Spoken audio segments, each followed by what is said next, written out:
Você está vendo esse rio? E aquela colina? Não dá para ver muito bem, né? Mas foi às margens desse rio, no alto dessa colina, que nasceu a vila de São Paulo de Piratininga. Piratininga é o antigo nome do rio Tamanduateí. Na língua tupi, quer dizer rio do peixe seco. Na época das chuvas, o rio transbordava e ocupava toda essa área. Quando a água baixava, muitos peixes ficavam presos e acabavam morrendo. A morte desses peixes atraía as formigas, e atrás das formigas vinham os tamanduás. O rio do peixe seco se tornou o rio do Tamanduá, o Tamanduateí. Quando os jesuítas chegaram, aproveitaram a sabedoria dos índios e instalaram sua capela ao lado das duas tribos que viviam no alto dessa colina. A região era privilegiada para a fundação de uma vila naquele tempo. E o local, os índios já tinham escolhido há muito tempo, não eram os portugueses que escolhiam. E eles escolheram sabiamente um ponto plano entre o rio Tamanduateí e o rio Anhangabaú, que era um ribeirão. Portanto, eles tinham, num lado, um local fácil de um rio menor, local que tinha mata nesse tempo para pegar água limpa para consumo, e do outro lado o rio Tamanduateí, que era maior, pelo qual eles chegavam ao Tietê e podiam circular em toda a região por via fluvial.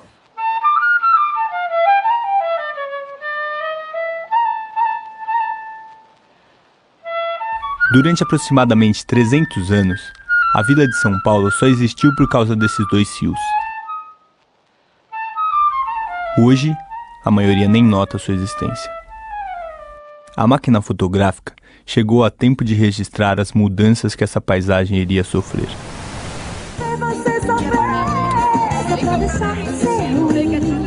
Eu vou fazer você chorar, se humilhar, ficar correndo atrás de mim. Sabe aquele canal que passa ao lado do mercado municipal? Esse aí é o rio Tamanduateí. Um dia, ele já beirou a rua 25 de março. E nas suas margens havia um porto. Naquele tempo, essa já era uma área de intenso comércio popular. Ali se encontrava o Mercado dos Caipiras, local onde pescadores e produtores rurais comercializavam seus produtos. A expansão do café pelo interior do estado atraiu investimentos para São Paulo. Em 1867 é inaugurada a ferrovia São Paulo Railway, a única ferrovia que fazia a ligação com o mar. Ela utilizou o Vale do Tamanduateí como rota, reforçando a posição estratégica da cidade como ponto de encontro de várias ferrovias.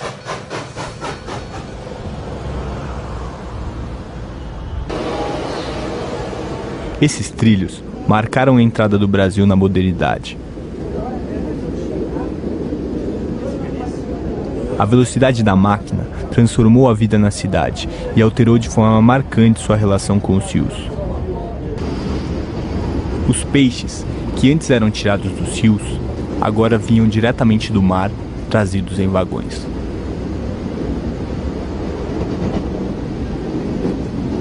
As distâncias se encurtaram e, pouco a pouco, Os rios, que eram a razão da existência da cidade, tornaram-se obstáculos ao seu crescimento.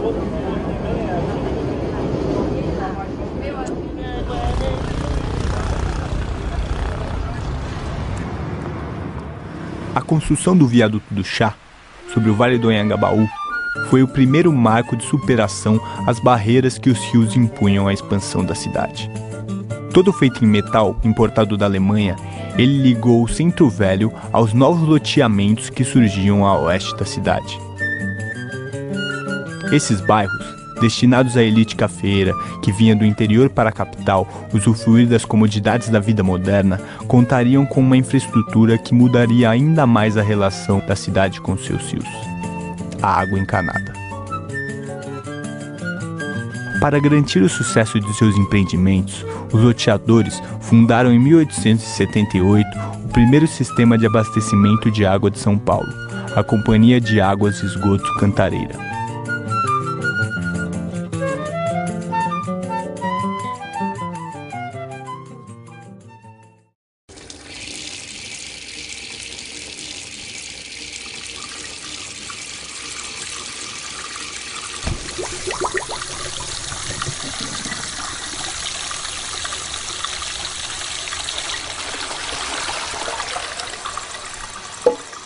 Quanto maior o número de pessoas, maior a necessidade de água. Quanto maior o consumo de água, maior o esgoto gerado. Esse esgoto era despejado nas várzeas dos rios que cruzavam a cidade, o que causava um grave problema sanitário. O presidente da província, que seria o prefeito de hoje, já estava endividado, que é uma questão crônica, né? Precisava fazer caixa. E alguém deu uma ideia para ele e falou assim: olha, senhor presidente da província, por que o senhor não pega essa área que é o leito maior dos rios, que é um matagal cheio de mosquito, aproveita, né, essa questão dramática, né, das doenças, e a terra loteia e vende isso. Ou seja, os argumentos sanitaristas, né, e hidráulicos serviram para um verdadeiro objetivo mercantilista, né? A elite paulistana sonhava em construir uma cidade como as que vinham em suas viagens pela Europa. E seus rios não se encaixavam nesse sonho, não do jeito que eram. A solução escolhida foi transformar os rios, cortar suas curvas e afundar seu leito. Assim, eles levariam o esgoto mais rápido, para longe da nossa vista. O Tamanduateí se viu aleijado de suas antigas margens. O rio cedeu seu espaço e foi quem pagou a conta das reformas urbanas. Na década de 20, os dois rios que dividiam a cidade foram transformados em parques. O Parque do Anhangabaú, sobre o riacho com seu nome, já canalizado e enterrado, e o Parque Dom Pedro II, às margens do rio Tamanduateí. Os dois rios, entre os quais a cidade havia sido fundada, não representavam mais limites à sua expansão. Mas a metrópole crescia em ritmo acelerado. Em pouco tempo, ela se encontraria na mesma condição, barrada entre rios. Estes rios que nós temos, o Rio Pinheiros e o Tietê, são rios de planície.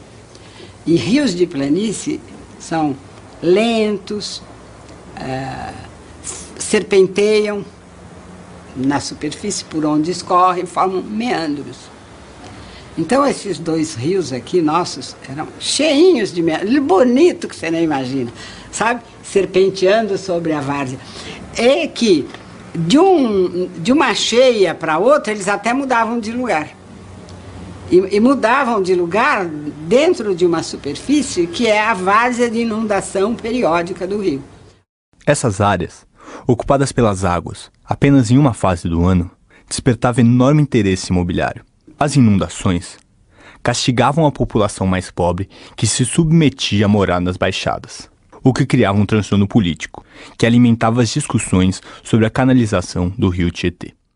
Nós tivemos aqui em São Paulo, na Escola Politécnica, dois embates ideológicos. Um do grande engenheiro sanitarista chamado Saturnino de Brito, Francisco Saturnino de Brito, que projetou, por exemplo, os canais de Santos. Ele era presidente da Comissão de Melhoramento do Rio Tietê em 1922, 1920. E como presidente da Comissão de Melhoramento do Rio Tietê, ele propunha o seguinte, o resgate, que ainda dava tempo, da orla fluvial urbana, do primordial logradouro público da futura metrópole. Ele dizia o seguinte, que nós devíamos garantir a integridade do leito maior, ou da várzea do Rio Tietê, que tinha uma largura média de 1 quilômetro a 500 metros. E, na verdade, para o Saturnino de Brito,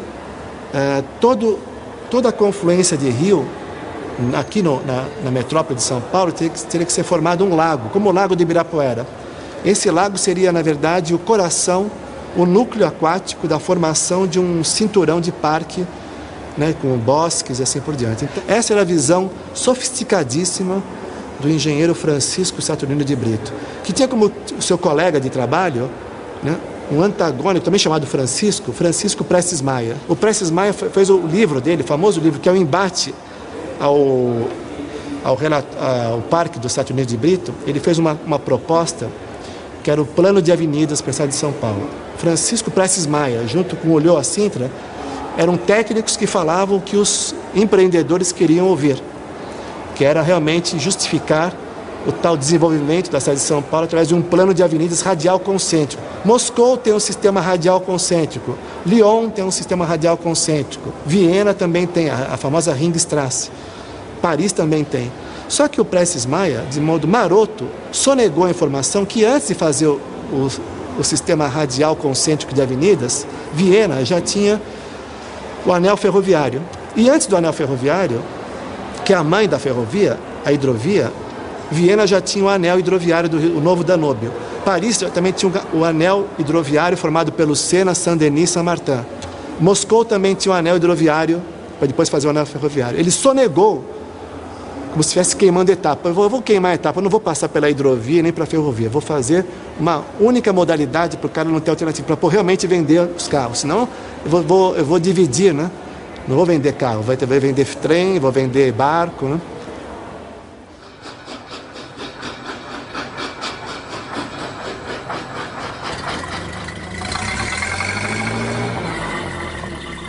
O carro em São Paulo, ele é carregado de uma carga simbólica que talvez não seja em outros lugares, porque houve, principalmente até os anos 20, até o fim da República Velha, uma confusão entre o automóvel e a identidade em São Paulo. Ele se transforma numa peça-chave de um discurso de modernização, mas não um discurso de modernização como a gente conhece, um discurso de modernização progressista, mas uma modernização conservadora, que propunha transformar a cidade de São Paulo naquilo que os homens do PRP chamavam da Chicago da América do Sul, ou seja, uma cidade tipicamente americana, tomada por arranha-céus, autopistas, automóveis espalhados por toda a cidade. No ano de 1938, Prestes Maia foi nomeado prefeito de São Paulo e começou a concretizar as obras de seu plano. Para construir uma avenida, seria necessário desocupar uma grande área. O plano propunha utilizar os fundos de vale, área dos rios e dos córregos, para a construção dessas novas avenidas. Impróprias para a construção, essas áreas, úmidas e alagadiças, eram os espaços vazios na cidade, o que garantia baixos custos com desapropriações e a valorização dos entornos após a obra.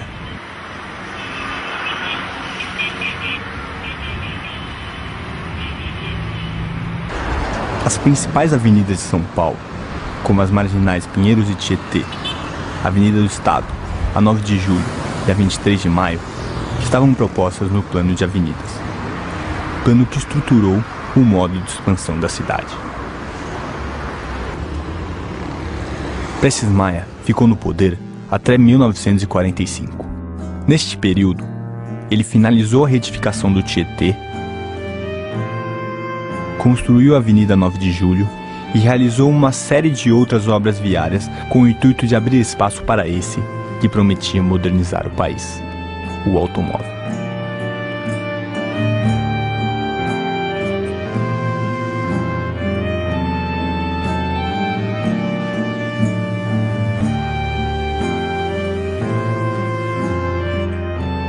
Nas décadas seguintes, várias outras avenidas fundo de vale foram construídas. A cidade crescia, e a cada nova baixada, seu córrego era canalizado e transformado em avenida. O plano de avenidas inaugurou uma prática que se estabeleceu como modelo na estruturação da cidade, onde o espaço das águas se transformou no espaço dos carros.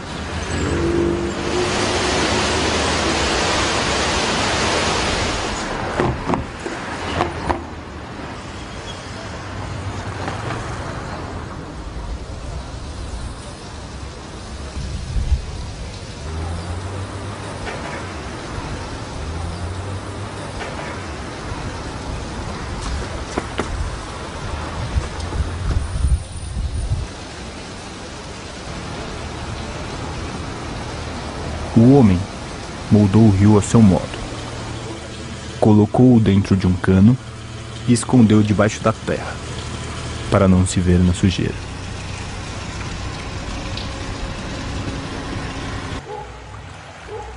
Mas isso não mudou a natureza do rio. Quando a chuva cai, é para lá que a água vai. E se não tiver espaço, ela toma o que for necessário.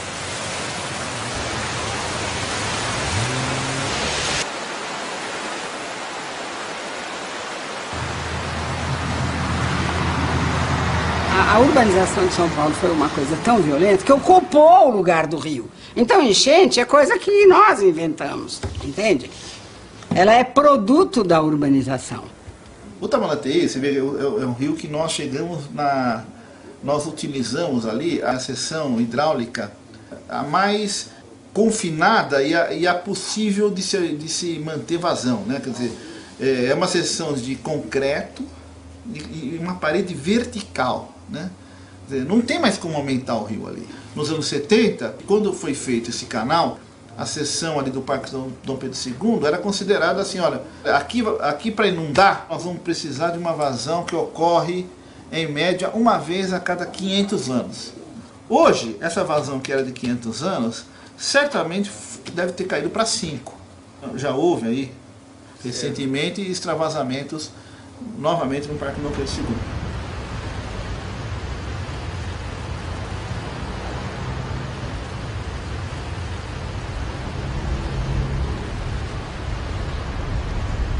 A cidade deu as costas para os rios. O rio é sua base. Ninguém sabe. Ninguém percebe. Ninguém vê.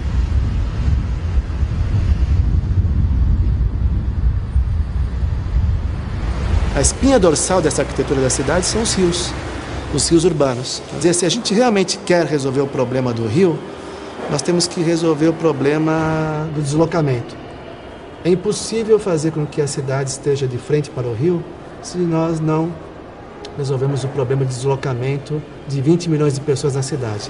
Hoje, do jeito que está, se você deixar a administração pública, da questão crônica que ela está, de dívidas e refém dos empreiteiros e desse urbanismo rodoviarista, nós vamos cada vez mais pela lógica, que é a lógica mais ultrapassada que pode existir, abrir mais estradas, mais avenidas.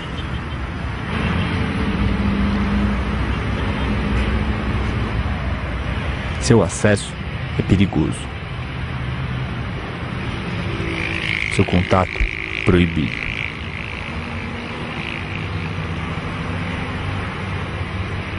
Mais uma barreira. Mais uma ação que reafirma a única vocação que demos aos nossos rios.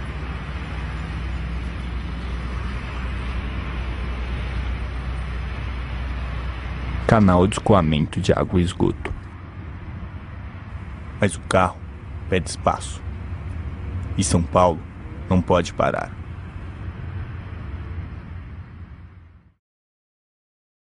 Você está vendo essas colinas? Essas ainda dão para ver, né? Mas provavelmente, em pouco tempo, essa paisagem será profundamente alterada. Aqui, no Parque Santa Luzia, em Mauá, nasce o rio Tamanduateí. Esse mesmo.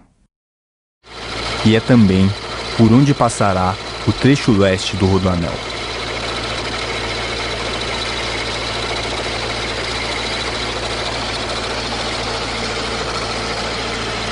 que está previsto o traçado do rodoanel. Segundo eles, não passa na nascente. A nascente está um pouquinho mais abaixo, né?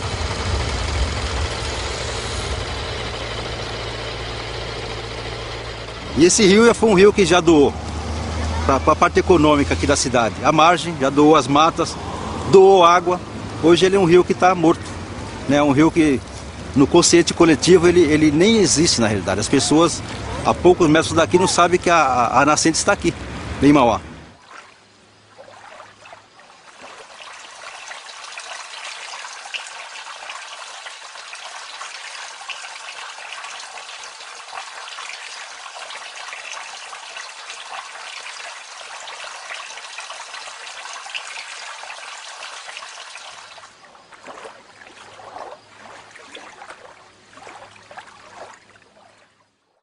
A fragilidade institucional do Brasil leva ao quê? A uma proeminência do privado sobre o público. Existe uma área pública, entrega-se a área pública para o privado, especulação imobiliária vence, ou então, olha, nós temos o dinheiro X para construir mais linhas de metrô. Não, vamos construir mais pistas na marginal, porque é bom para os automóveis. E você nota a grande tendência em se investir sempre, dar preferência sempre ao transporte individual. Nós estamos todos abduzidos por esse urbanismo rodoviarista. Todo mundo acha que precisa do automóvel, quando na verdade não precisamos.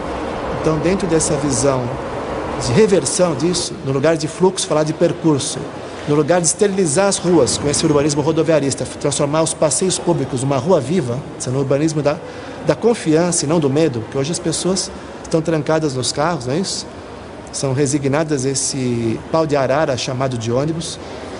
Felizmente, de todas as obras de arte da humanidade, a cidade é a principal obra de arte. E, felizmente, é uma obra de arte aberta e inconclusa. Então, a difícil arte de construção do espaço público, que é coletivo, né, passa por esse reconhecimento, por essa crítica, e nós nos reinventarmos cotidianamente. Esse rio fomos nós que poluímos, abduzidos, resignados, submetidos a esse olhar do colonizador.